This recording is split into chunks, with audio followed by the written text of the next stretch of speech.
You're listening to the We Love Equity Real Estate Show, a podcast that discusses the intricacies of real estate investing with your host, Marcus E. Maloney. Marcus is a real estate investor best known for being the equity king. He's been awarded that moniker because he and his team find amazing real estate deals. He will be talking with investors who have done some transformational things in the real estate industry. They'll discuss their process, their strategies, and how their investments transform their lives and the communities they invest in. We welcome you to the We Love Equity Real Estate Show.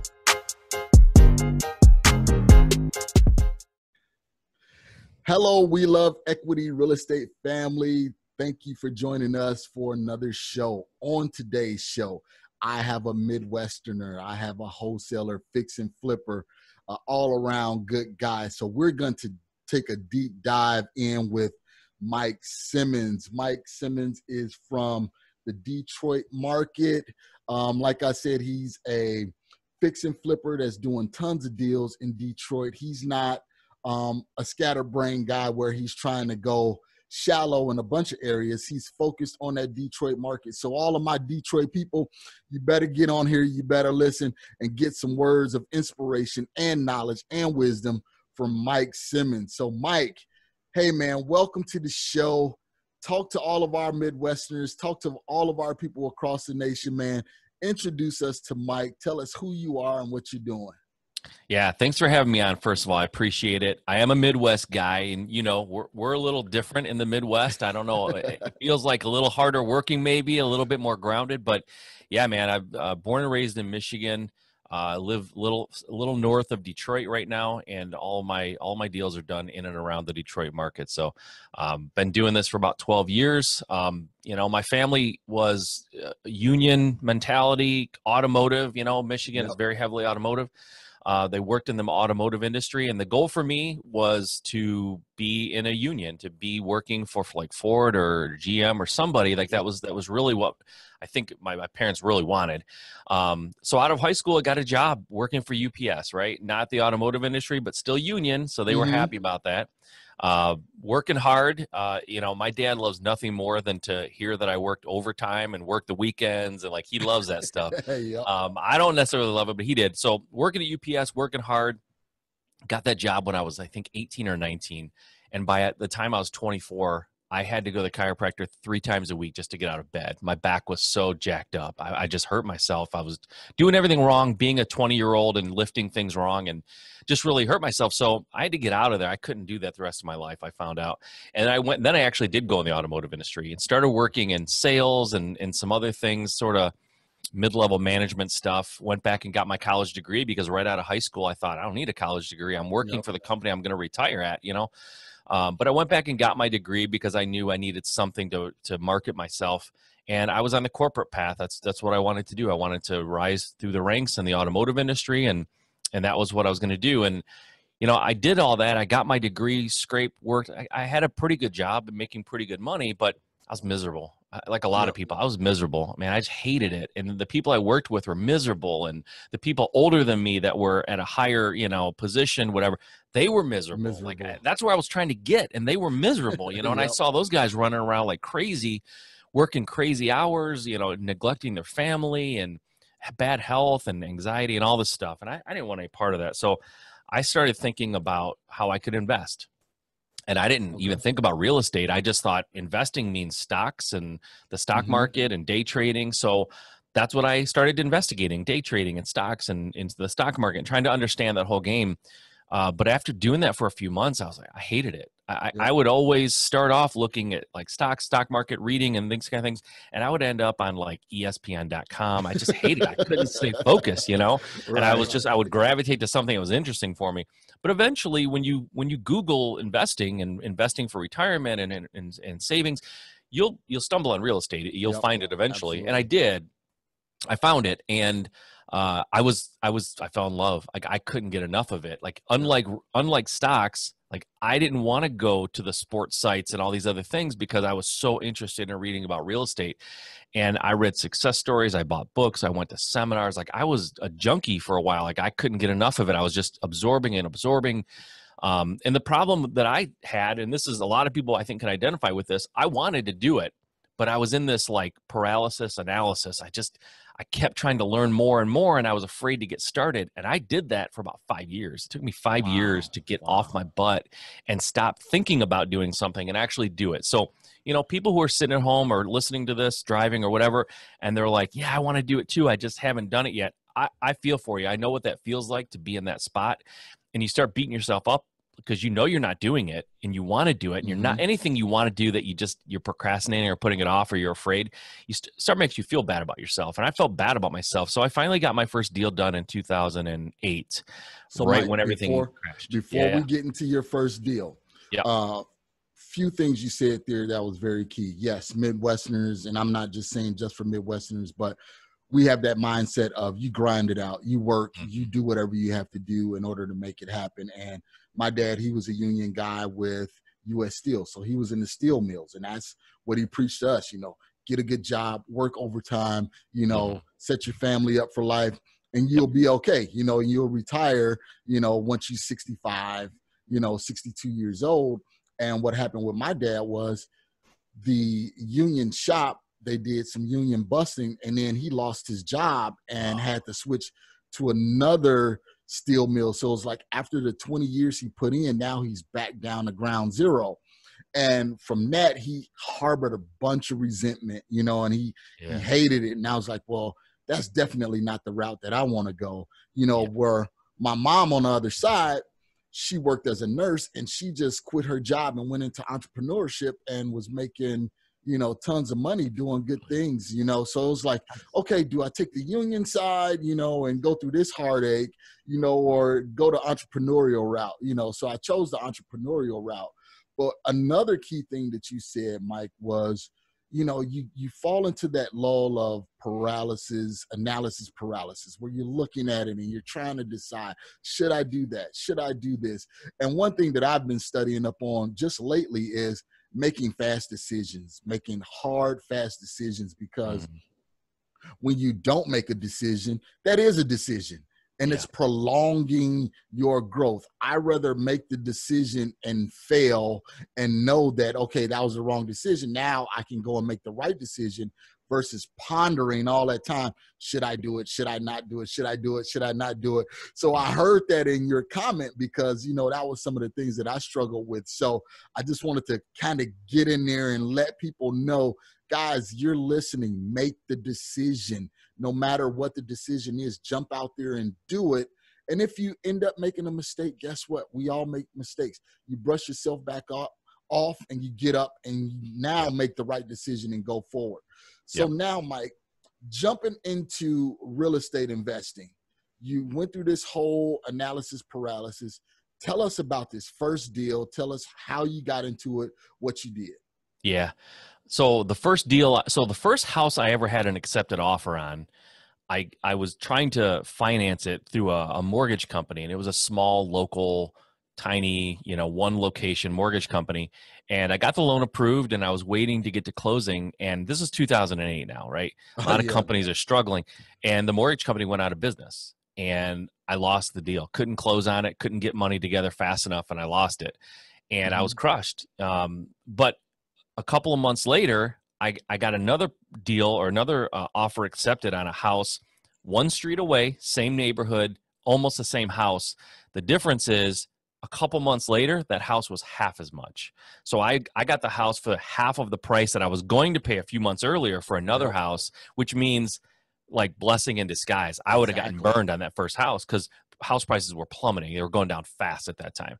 So I got that first deal. Excited about it. It was. How did you find it, Mike? Was it? Yeah, I found it on the MLS. Okay. Yeah, right. Back then people were, they were just dumping houses and going, bankrupt and foreclosing and all these things. So found it on the MLS. That's the way I found houses, by the way, for about 4.5 years. MLS. I didn't even know about direct mail or doing any kind of marketing on my own. So I found that house on the MLS. Brick ranch, 3-bedroom, basement, very blue collar neighborhood, very stable. Neighborhood. It was good place. And we bought it with a mortgage. We went with a mortgage. We just went with a bigger company. And the renovation was credit cards, whatever cash we had, just, beg, borrow, and steal to get get the money together just to do that renovation. And we ended up making money, but we learned so much along the way. Like we went in there and tried to do some of it ourselves, which if you're scaling, if you're trying to do multiple deals and you're kind of trying to build a business, painting and swinging a hammer, it's tough. It's tough to swing a hammer and build a business, right? You have to pick, and you don't want to be the person swinging the hammer necessarily if you're trying to build something. So, but we were in there swinging hammers and painting and trying to save money. All we did was get in the contractor's way, and we slowed them down because we weren't doing it fast enough. Well, that's that blue collar mentality. You know, it's just get in there and make it happen, and that's a lot one like of the things. Sounds like my dad and your dad were similar. I have my dad in my head going, why would you pay someone to paint a basement? You know what I mean? Like you can paint a basement. So I started doing that kind of stuff. And the contractor I hired him for the wrong reasons. He seemed like a nice guy. He seemed like someone I could hang out with, like somebody I kind of liked personally. He seemed like a nice guy. That's not why you hire contractors. You need to hire contractors, check their references, check their license, check their insurance. I didn't do any of that. And the guy came in, he did an okay job, but at the end of the day, he didn't pay the electrician. And he was the general. My guy was the general contractor, right? Subcontractor didn't get paid. So after I closed on the house and made, I didn't close. I finished the project. I knew what my profit was going to be. I get a letter in the mail from the electric company, the electrician, saying, hey, we didn't get paid and we're putting a lien on your house. Mechanics lien, huh? Yeah. And I didn't know about those. I didn't how can you put a lien? I did pay you, but I didn't pay them. I paid the general, and the general didn't pay them. So once they explained that to me and said, sorry, I believe you paid him, but we didn't get paid. So we have to put a lien on your property. So I had to negotiate what I owed them down a little bit and get them paid. So I double paid for the electric work, but it was a lesson I learned. And at the end of the day, on a $40,000 house, I ended up making $15,000 in profit, right? So don't feel bad for me, but I definitely made mistakes that I learned from. And moving forward, I got a little smarter. I didn't have a contract with my general contractor. So I created a new contract so that we're all on the same page and he's agreeing to certain things. And, there's a little better expectations. You should always have paperwork when you're dealing with someone in large numbers like that. So I didn't do that at first. Well, that's the key of, jumping in and making that mistake on the second one. You knew, okay, I need to have these contracts. I need to have these things in place in order to make sure I don't get burned and then have to, deal with a mechanics lien on the back end. So during that time, prior to you getting that deal, I know you said that you were on the computer, you were learning about real estate. Who did you follow, or what site did you follow? What were you following to get this education?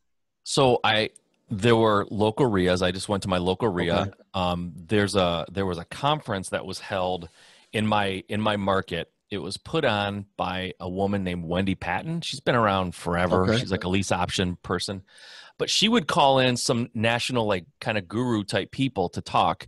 And I honestly can't remember all of them, but there was one guy that was sort of like this national guy. He would just go around the circuit and talk. Honestly, I don't know at this point if he actually was doing real estate anymore, if he was just talking, but I really liked him and he made sense to me. His name was Chris Kirschner. I don't even know if he's still doing real estate. We're talking 17 years ago is when I saw this guy, but I liked him a lot. And he really kind of helped me understand some of the basics, and that's who I followed. And then there was a local guy that was really, really good. And he had a small mastermind locally. It was very cheap. His name was Mark Islal, and just a smart guy, just the kind of people that get put in your life that kind of just push you to the next step. I don't think he could help me much anymore, but he kind of, where I was in that time, he helped me get to the next point. And that's key. And that's something, Mike, that we all need. You get to a point where, okay, at the beginning, okay, this is what I need in order to move to the next step. And then you get to that next step, then it's like, okay, now I need somebody to push me along further. And that's what we all need. And I know a lot of people, especially coming from that blue collar mentality, it's, hey, you call a plumber out one time, you stand over his shoulder, you watch what he do. That way you don't never have to call him again.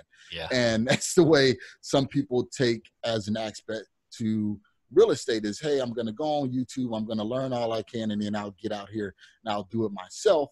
And they find themselves making tons of mistakes. So I'm a strong advocate for people getting a mentor, finding someone that they can call upon in order to help them, because you're going to run into situations that you can't just find on YouTube, or that you can't just find on Bigger Pockets or something like that. You got to have somebody that you can call on and say, hey, help me out with this situation. We all have those people. You know, you're Yep. doing tons of deals, I'm doing tons of deals, but I guarantee you, if I get to a spot where I don't know, I can pick up the phone and I can call somebody. I can call my broker. I can call my mentor or someone like that. So Totally. tell me, Mike, so you did that property. Kind of what was the numbers? I know you said it was $40,000. Was that the acquisition? How much was the rehab? Yep. $40,000 was the acquisition. The rehab was $15,000. We sold it for, I think, 75. And once all the dust settled, we made $15,000 on it. Okay. So at the time in 2008, pretty straightforward deal. You know, that same house, by the way, now would probably cost $130,000, like the same house, right? But at the time, it was just everything was cheaper. It was a lower barrier to entry, but those were the basic numbers. It was a real like what you call like a carpet paint, you know, kind of a rehab. It really wasn't it. We pulled out cabinets, but that was it. Like it was straightforward as it gets. So we got lucky. We had a pretty easy one. Even though I made mistakes, I made money. So, you know, that's how real estate can be, though. You can make mistakes and still make money if you're real careful about your buy price and you know what your sell price is. And so I've made, you know, the biggest mistake I think people make when they're starting out is they get real optimistic about what it'll sell for, and they way underestimate what renovation is going to be, right? Because they're trying to put a deal together. They're trying to make it happen. And they look at this crazy like comp that isn't really a great comp, and it's the outlier. Yep. And then they just start talking themselves into what they don't have to do on the rehab. And next thing you know, you got a house that never will sell for what you thought, and you didn't do enough to it to make it worth what it could sell for. And it's an ugly situation, but that's what people do when they're trying to make something work, and then you just can't do that. Yeah, trying to make the deal fit. I kind of went through that, got burned in doing that, and I learned from that mistake. So again, guys, there's another one. You learn from those mistakes. Don't try and make a deal work. You know, look at those comps, look at those comparables. Don't pick the highest, you know, just get an average of 3 or 4 of them and then say, okay, well, if you have one at 200, one at 185, one at 190, but then you have this outlier at 225, hey, there's something going on with that one that's at 225. You know, you have to use that, you know, 187, 185 base price and run your numbers from there to be a little bit more conservative. Yeah. So, Mike, let's discuss your evolution. So you did that deal. What was next after that? Because I know you went into wholesaling and was still doing some flips. What was your evolution like? Yeah, so I was a house flipper for about 5.5, 6 years.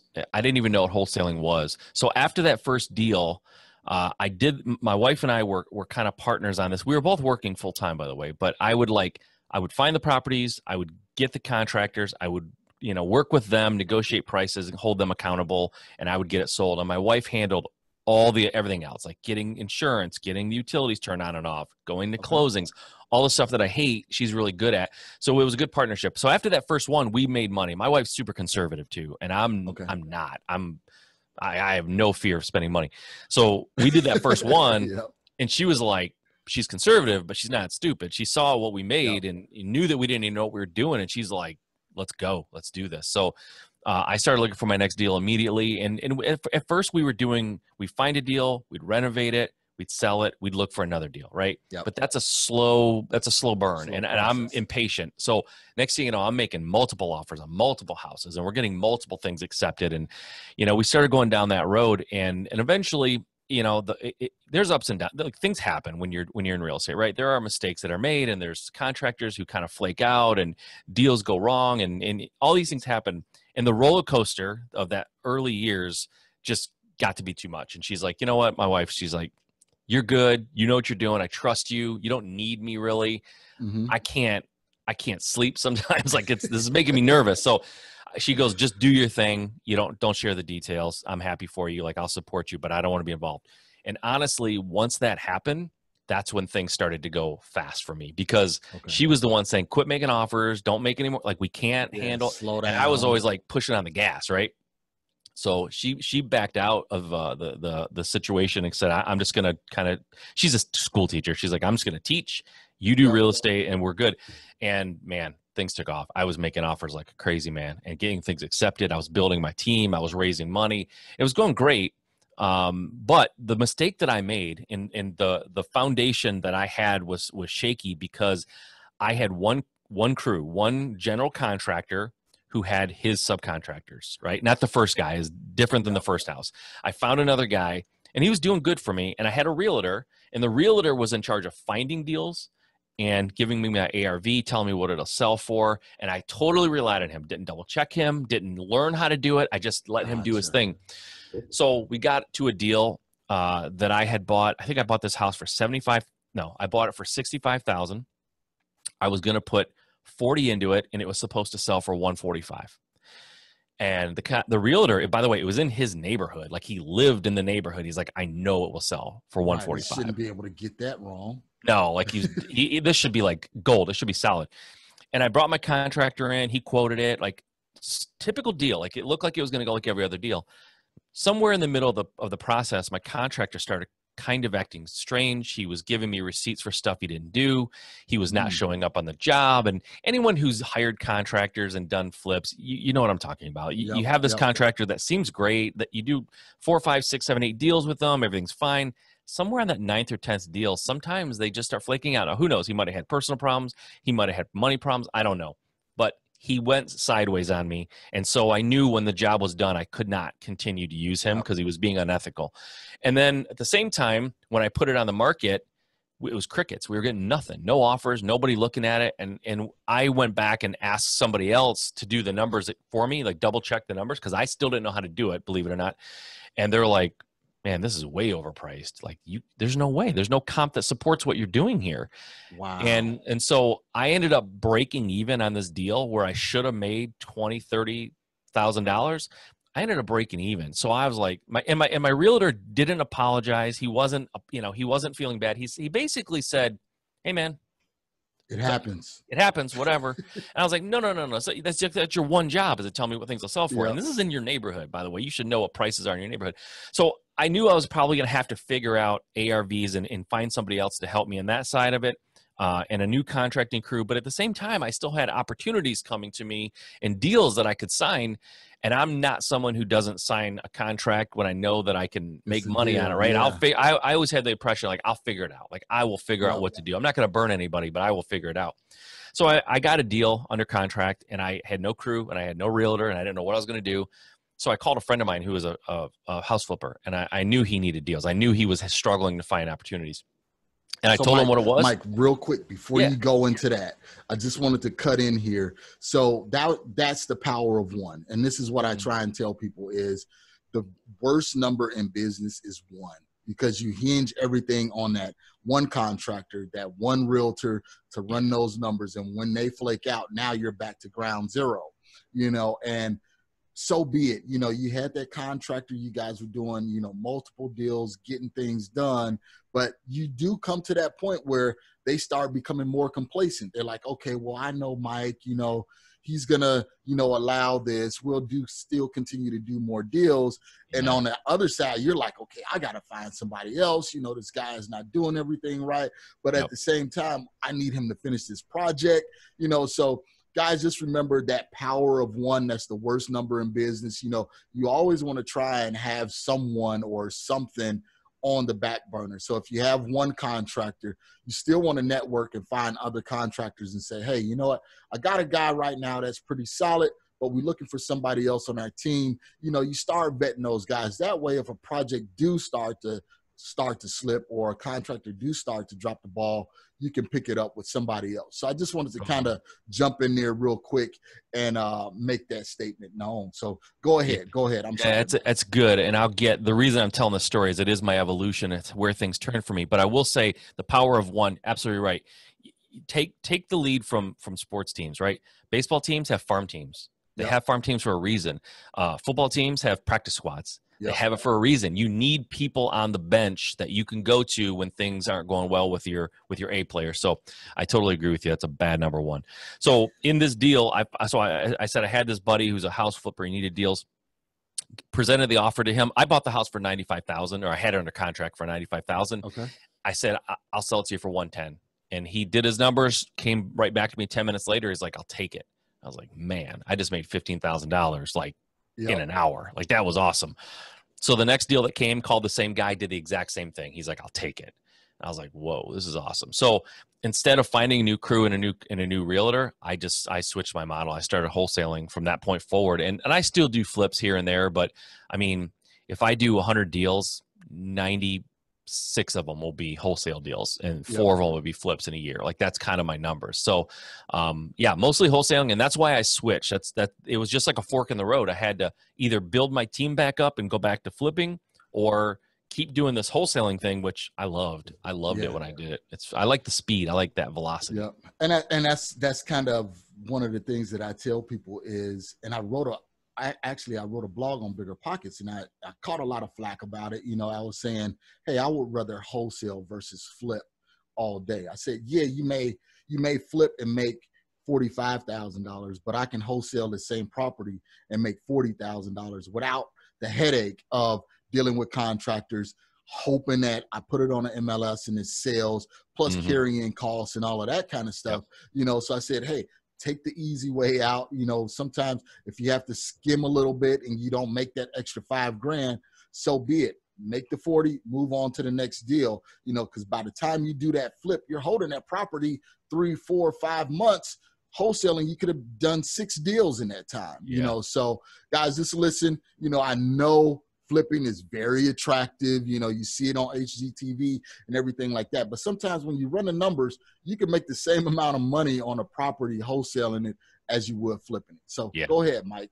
So I totally agree, man. And that's why I switched. I like wholesaling better. I can't believe you caught crap for that on Bigger Pockets. I know they can be that community can be a little aggressive if they don't agree with you, but I'm with you. I did flipping for 6 years. I know what it is. I know what it's like. I know what I don't like about it. And there's a lot you can't control. And I just, even if the numbers, listen, in my market, 20,000, 25,000 is a base hit kind of a flip, right? It's nothing to write home about, but it's good. It's good numbers.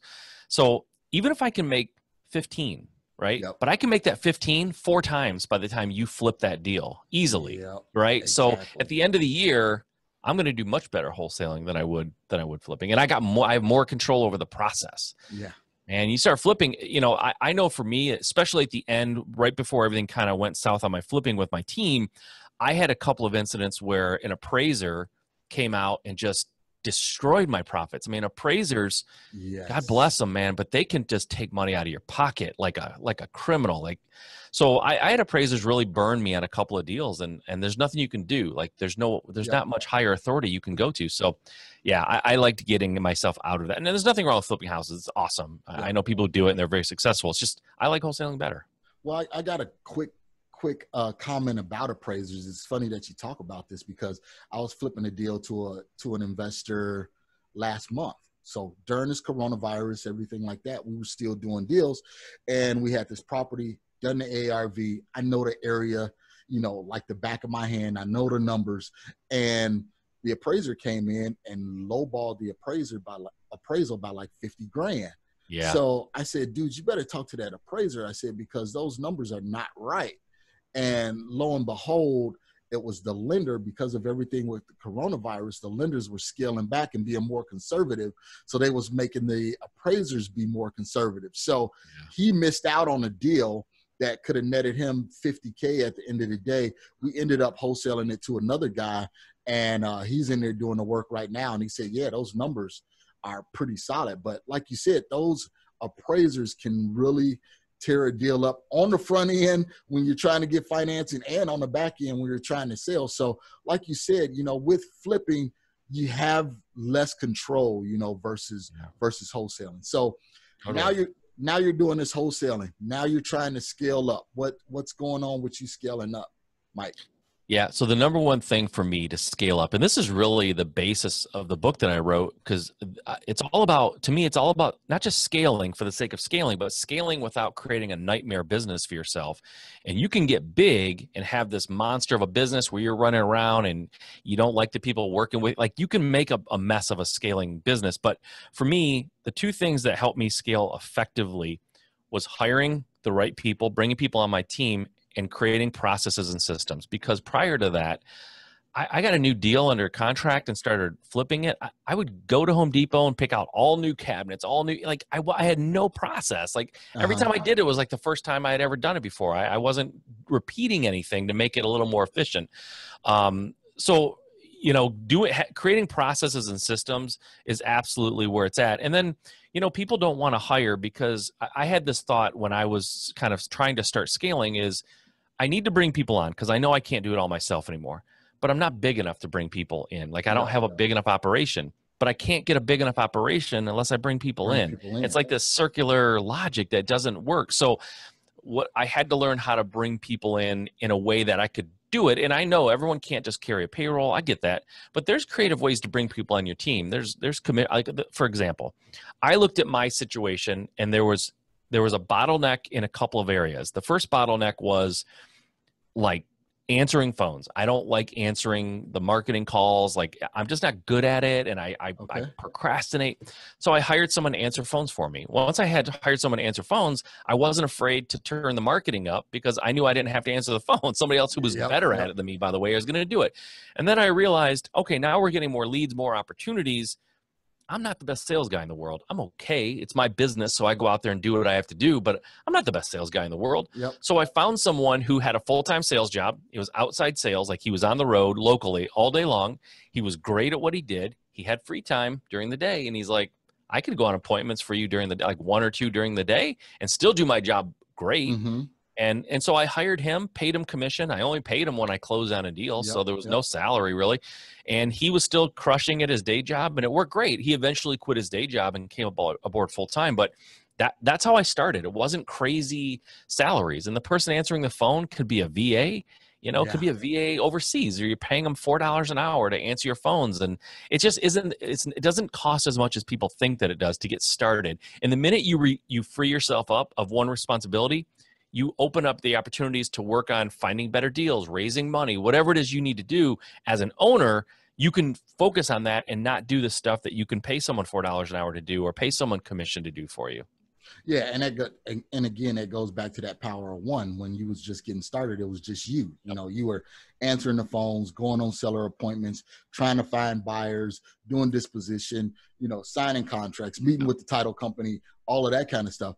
And what we're saying is, you have to start that way, but once you get to a point where you want to scale, you have to do it effectively and efficiently. And that's what you did. You found the right people that can fit into those boxes that can do it better than you could, so that really helped expand your business. So Mike, real quick, we're going to take a brief break. We're going to hear a word from our sponsors, and then we're going to come right back. Cool. Propstream is the industry's #1 tool for locating distressed properties and connecting with highly motivated sellers. With 100% coverage across the U.S., Propstream provides a deep dive into any property's specific details, making it easy to generate lists of distressed properties and contact to the owners. No other product or service can compare. Gain access to MLS property details like expired listings. You can pull accurate comps, even sale prices in non-disclosure states. This information is typically reserved for licensed real estate professionals, but is also available to you in Propstream. Gain access to unlimited nationwide property search, comparable home sales, targeted marketing lists, and owner contact lookup, built-in marketing tools, hundreds of filters to search and sort leads. Start your free 7-day trial now by going to proud.propstreampro.com/WeLoveEquity. All right, Mike, we are back. So tell me, now you're taking another evolution. So tell me about 7-figure flipping, how you got into that, and how that really helped expand and explode your business. Yeah, it was the thing that expanded and exploded my business. I got into 7-figure flipping back in the beginning of 2016 was our first meeting. I think I joined at the end of 15, started in 16 actually with meeting with the group, and it was a small group at the time. But the key to it was there were people in there that were farther down the road of success than I was. They had been where I am and gotten past it and had success and built their business and scaled their business and hired a team and did all these things. And so I got a chance to sit down with folks like that were like 3-4 years ahead of where I was in their journey, and just ask them, like, you were where I am 3-4 years ago. What did you do from the point where I am to where you are? How did you get there? What were the steps you took, and what were the mistakes you made, which is really important. I mean, Marcus, if I could tell you that you could go back to your younger self and you would know everything you know now, like how much further, better? Like, how many mistakes would you have avoided? Like, of course, everyone, it's Yep. hindsight. Everyone says hindsight's 2020.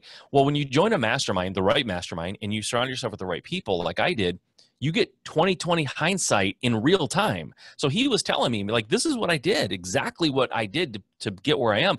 And these are all the mistakes I made. And I applied those mistakes and by not doing them, and I applied the lessons of things that worked for him. And I was able to take my business, what took him 3 or 4 years to just do it on his own organically and figure it out without any help. I applied all that teaching, and I got to where he was within a year. Like, I accelerated my business and did it. And that's why people ask me all the time, how did you explode? What was the explosion? What was the aha moment? What did you find that we don't know, or that you didn't know, that allowed you to do that? And so that's why I wrote my book, Level Jumping, because I answer that question. And believe it or not, when you're trying to scale responsibly and profitably, you don't know what you don't know. So it's hard to ask all the right questions because you don't even know what to ask, right? Yep. So I try to tell people the things that they don't even know to ask. Is what I'm trying to help them with. And it's not, which CRM do you use, or which mail house do you send your mail pieces? Like those are tools, and those are great, and that's part of it. But those change year to year. Those can change. What the software that works and makes sense. But the principles that I'm talking about, the things that actually moved the needle and made a difference in my business, those don't change as often. And that's what I try to share with people so they can grow and experience that as well. So tell us, you went from how many deals prior to 7-figure flipping to where you are now? How many, what's your numbers? What are you doing? So people can understand the power of having that person, that mentor, that coach, or someone with you. Yeah. So when I joined 7-figure flipping, I was doing about 2 deals a month, sometimes 3. On a good month, I was doing 2 to 3, which is fine. It's good. Yep. After joining, after a year, I was at the 10 to 12 range. So Sweet. I about 3 times the amount of deals, 3 to 4 times the amount of deals by joining. And, so people say, is it worth it? Does it make sense? I don't know. You asked me, I went from, I was at about a $200,000 pace when I joined the program, Mm-hmm. and I made over $1 million in profits after 1 year being in it. You tell me what it's worth, and that profit margin, those sales and that business, that's year after year after year since then too. Right. So, for me, it made all the difference because, I mentioned to you earlier, I think it was before we were live, it was like I was standing and looking as far as I could look. And once I got into the program, once I got into 7-figure flipping, it's like I was standing on people's shoulders. I was standing on high-rise buildings, and I could see so much farther, and it made so much more sense. And usually when you get around people like that, you get inspired, and it's motivating. And, motivation plays a part of it, but it's lonely sometimes doing what we do. I mean, you had a mom who was an entrepreneur, but nobody in my family was an entrepreneur. My brothers, my family, cousins, nobody. Matter of fact, when I quit my job, it took me, I think, 3.5, 4 years to quit my job and go full-time in real estate. And at the time, I was making way more in real estate than I was at my job. I held on to my job probably longer than I should have. And I took my parents out to dinner when I decided to leave my job. And by the way, I had banked a couple of years worth of salary. Like, it was crazy easy to do. But I took my parents out, and my dad, after telling them what I was going to do, explaining what I had done and where we are, his reaction, his response was, "You're making a mistake." Like, he couldn't let go of that union blue collar attitude. And he's like, you need the security of a company giving you a paycheck. And I was like, man, okay. I mean, it's that mindset. It's that mindset, right? So it's lonely. So sometimes being in a mastermind, if nothing else, you're surrounding yourself with people that are motivated and doing what you're trying to do. But there's people like you. It's like you find people who finally get what you're doing, and they understand what your struggles are. And I mean, that can be a lot of it. There's accountability in there too, right? Yeah. Like, you can say you're going to do something in your own head, and if nobody else knows, if you don't do it, you're the only one who knows, right? You get in a mastermind, people start holding you accountable and say, "Hey, Marcus, you said you were gonna buy 5 more rentals this month. How'd you do? Did you do it?" There's something to that, that accountability. Yeah, absolutely. And that's plays a major part and is a major key, to people's success. And that's one thing that people don't understand. You look at any professional, every professional has a coach. football teams, basketball, baseball, doctors, lawyers, everyone has a coach, someone that they can go to. And that's one of the things that I try and tell people is you don't have to go out and pay $40,000, $50,000, $60,000. Start where you're at. If you can't afford that, start where you're at. Start with somebody that's in your local market and say, hey, let me bird dog for you. That's coaching, in the beginning. But then as you go up, you have to scale up and you have to hold yourself more accountable and play a bigger game, So tell me, Mike, with doing your wholesaling, without giving away your secret sauce or anything like that, what is the marketing channels that are really working for you right now?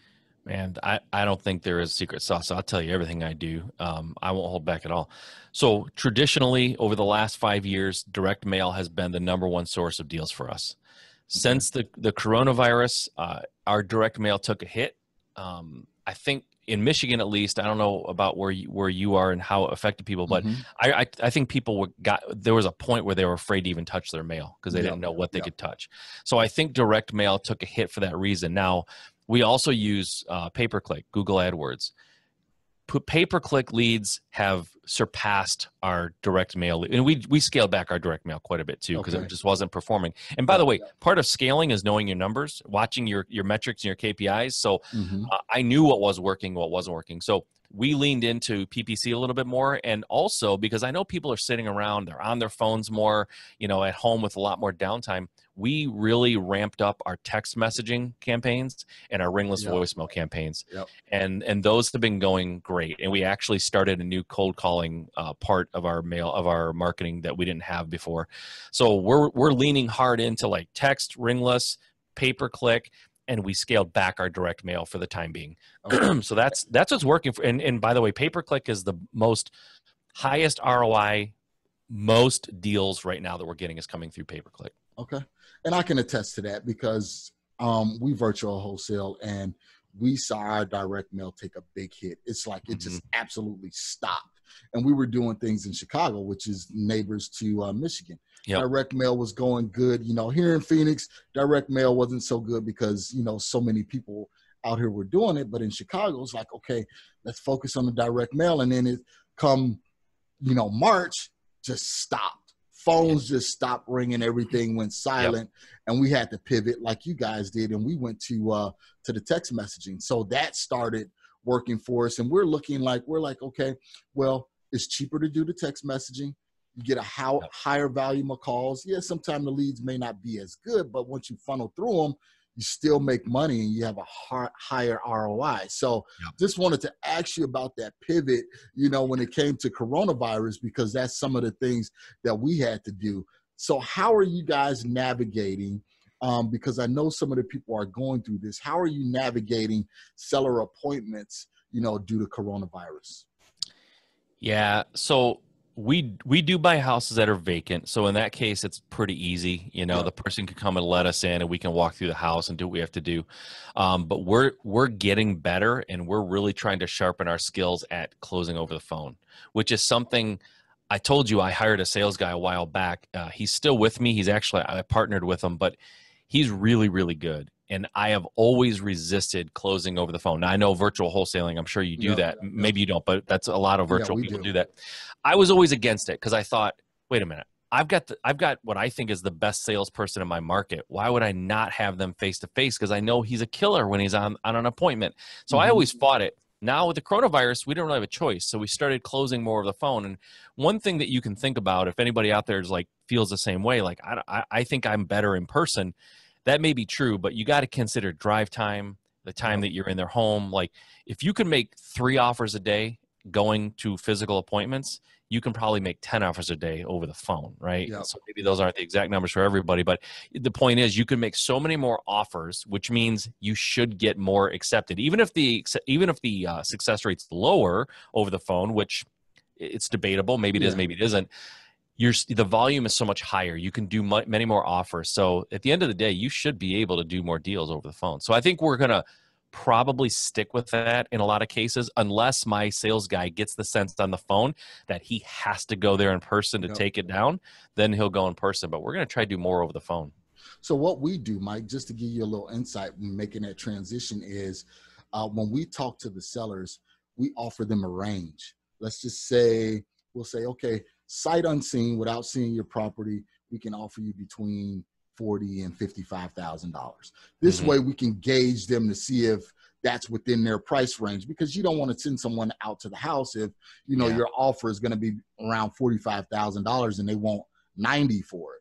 So we do that offer range. And then if they say, okay, well, that sounds reasonable, you know, either we close them over the phone, or we have one of our sales guys to go out and see them in person. So that's probably one thing that you guys can incorporate, is just offering that range. And some people say, well, that's a mighty wide range. And we're like, well, because we haven't come out to see the house, we just want to make sure that we leave enough cushion, you know, for any incidentals or anything like that. Sure. So it's been working. It works great. Actually, I've been closing over the phone for years now, and I prefer it. You know, it's challenging, and it kind of raised that bar for your sales guys to say, hey, you know what, close this over the phone, see if you can do it. And it works. It definitely works. That's smart. The range is a smart thing for sure, because it kind of puts their mind at ease. But the cool thing it does is it sort of anchors that low number. So as long as you come higher than that, they kind of feel like they won a little bit, right? They know where you might have been, and you go in with 45 to 55 and they get 50. It's like, I got them up from 45, right? Yep. Smart. So it definitely works. So Mike, we're going to go into our fire round real quick, our hot seat. I'm going to put you on a hot seat, and I want you to answer these questions as quick as possible. But again, you can elaborate if you want to. Okay, cool. Starting over, what would you do differently? What would I do differently? I know this is a fire round, so I'm trying to think what I do differently. I would probably, if I could do it over again from where I was, I would start buying rentals sooner. It took me a while to start my rental portfolio. Okay. How many rentals are you holding now? 20. Okay. Perfect. And I started in like 15. I would have started in 2008 because they were cheaper then. Yeah, absolutely. And then you wouldn't have to work as hard on a transactional side, because you have that rental income coming in. Yep. That's what I would. Yep. Okay. Outside of commodity, what is your greatest commodity outside of capital? My people, my team, for sure. There's no doubt about it. They're the reason why I grew and stay successful. And what is one thing that you can do to be more productive? One thing I could be more productive is to probably get up earlier. I'm not a morning guy. I sleep in a little bit. I work late, but I sleep in a little bit. I probably could get up earlier before everyone's up and do a little more, be more productive. Okay. Well, I mean, you were up this morning. You texted me around 8 o'clock your time, which was 6 o'clock my time. So I'm normally up 4:30, 5 o'clock. My wife says I'm a vampire, you know, but I get quite a bit done in the morning. I'll tell you what, I'll tell you a little dirty secret. That was my assistant. I didn't get up at 8 o'clock. So I've got a team that helps me with some of those things. And I'm not good at details. Like, that's the first thing I hired out of my business was details. Yep. I would miss stuff. Like, she has to make sure that I know what's going on when I wake up. So that was probably her, actually. Perfect. Hey, outsource it. I need help, man. I need help. So what do you believe is your greatest challenge, internal or external? You know, we talked about that union, you know, that Midwest mentality, union mentality, and it's great. And I love that hardworking mentality, but I'll tell you what, probably the one thing that I fight against is, you know, I'm a kid of the 80s. There wasn't lots and lots of praise heaped on me when I was a kid. So I still fight self-doubt, you know, like there was a lot of like, you know, you got put in your place a lot when I was a kid. I mean, my dad was a Marine. We didn't talk about that, but you know, so there was a lot of like, kids need to be seen, not heard. I don't really care what you think. Like, you know, there was a lot of putting me in my place. And I think sometimes that makes that get a little bit insecure. Like you feel like I don't know if I can do this, you know? So it's just fighting self-doubt is probably my biggest problem. And Mike, it seems like we got so much in common, because that's one of the things that I struggle with is self-doubt. My wife always tell me, she always say, you're good enough, man. You're great enough. Just get out there and do it. Because same way my dad, you know, he was a foreigner, you know, so when he came over to the country, it was like, you have all of this opportunity. How come you're not taking advantage of this opportunity? You know, and it was like he would just pound and pound and pound and pound to where, you know, I started having these self-limiting beliefs. But that's one of the things that I'm working on is, you know, having that self-confidence and jumping out there and taking that action. And that's why I talked about, you know, making those quick decisions earlier, because sometimes I hear my dad, I hear Frank in my head saying, well, is that the right thing to do? Should you be doing this? Because he was the ultimate pessimist. You know, he always looked at the bad things first, you know. My dad too. Same thing. What if this happens? What if that happens? You know, and that kind of stuck with me and it was ingrained in me. So I'm trying to change and make that switch. So funny that you bring that up. Man. Yeah. So tell me, what is the latest business book or real estate book that you've read, you know, that you would like to share with the listeners? Probably the book that I read most recently that had the biggest impact. I listen to books usually before I read them. My system is I basically listen to it as an audible book or whatever. And if I like it a lot, I'll buy it. And that way I can highlight and kind of keep it. But I read a book recently, Traction by Gino Wickman. Oh, okay. That's how I run my business. I run my business off the Traction model, the EOS, the Entrepreneurial Operating System. Mm-hmm. It's just a good, clean, simple way to kind of structure your business and run meetings. And so we use that, and it's really helped us be organized and kind of be on track. So I like that one. And that book is great because it talks about the momentum too. Once you got the momentum, and it's going. Okay, tell us about Level Up, man, your book. Tell us about, I know we touched on 7-figure flipping. How can we get in touch with you? How can we get the book? How can we be a part of 7-figure flipping? Cool. 7-figure flipping has an event that's open to the public every year. We call it Flip Hacking Live. And if you go to fliphackinglive.com, you can see all the details. You can buy tickets. It's 3-4 days of high-level real estate investors talking, and not gurus, not people who just travel around talk. Like, these are guys that are in the trenches, people doing deals like at a high level, sharing everything. So that's Flip Hacking Live and 7-figure flipping. As far as my book, so I don't know if you use video, but it's called Level Jumping, and you can find it on Amazon. You can go there, look for Level Jumping. It'll be there. For your audience, though, if it's okay, I'd like to give them something too. Okay. If they text the words "just start" to the number 55444, so that's 55444. Text the words "just start" and I'll send you a free digital download of the book, so you can get it for free. Okay, there you go, guys. You got fliphackinglive.com, Level Jumping. You know, text "just start" to 55444. Get the digital download of the book so you can start consuming all of this great content from Mike. Mike, I appreciate you being on the show, man. Before we part, what's one thing that you can leave with our listeners that can help them move along their journey a little bit further? So I think you mentioned early in the podcast that I have a podcast too. It's called Just Start Real Estate. And the reason why I chose that name, I talked about my journey and my struggles for the first 5 years not doing anything. I was sitting on the sidelines. I was reading books. I was nervous, self-doubt, right? We just talked about that. All that self-doubt was in there. And that's not unique to me and you. There's a lot of people out there that doubt themselves, and they're afraid to do it, of what their family think, what their friends think, you know, all these.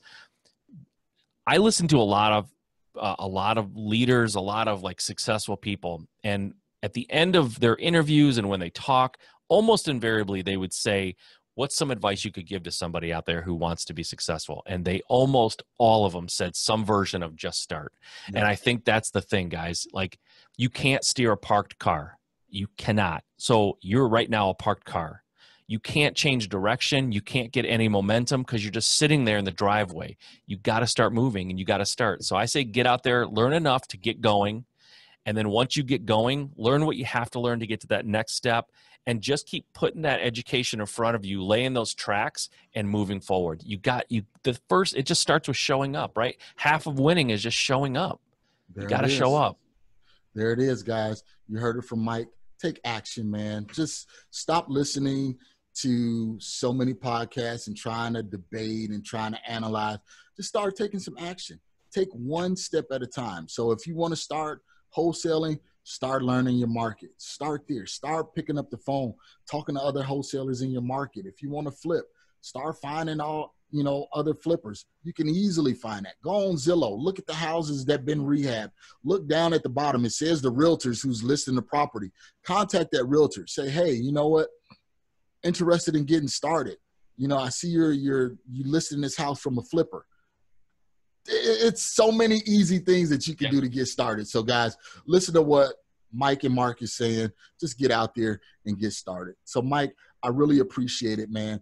Guys, I'll have all of the information in the show notes, fliphackinglive.com, 7-figure flipping, Just Start podcast, Level Up book. Mike got a lot of information out there for you. So get out there, go out there and get it. Mike, I really appreciate it, man. Thank you so much. Thanks for having me. I appreciate it. Not a problem. Equity family, remember to always enjoy the journey. All right, guys, that was Mike Simmons with 7-figure flipping. I'm sure and I know that you got a lot of content out of that, from marketing strategies to mindset to mentorship and taking your real estate wholesaling business to the next level and pivoting from going backwards, doing something different, going from flipping to wholesaling versus going from wholesaling to flipping. So keep that in mind. Make sure you guys use this information. Have your notepad, jot down your notes, and make sure you take massive action. Again, this is Marcus Maloney. Thank you, Equity family. This is the We Love Equity Real Estate Show signing off. Remember to always enjoy the journey. Thank you for listening to today's show.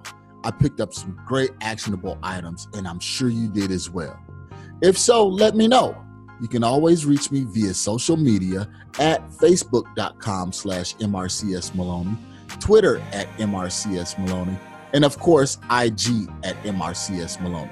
You can also always reach me via email at mmaloney@equityri.com. Make sure you reach out to our guests as well. You can always find their contact information in the show notes below. If you have not subscribed already, what are you waiting for? Join the family. And while you're at it, leave us a 5-star review. This is how we tell if we're providing you with what you need for your journey. If there's someone you would like for me to interview, or if there's a subject matter you would like for me to cover, please let me know. Finally, if you're looking for additional information about real estate investing, go to equityrealestateblog.com. Also, youtube.com/Marcus Maloney. Until next time, family, always enjoy the journey.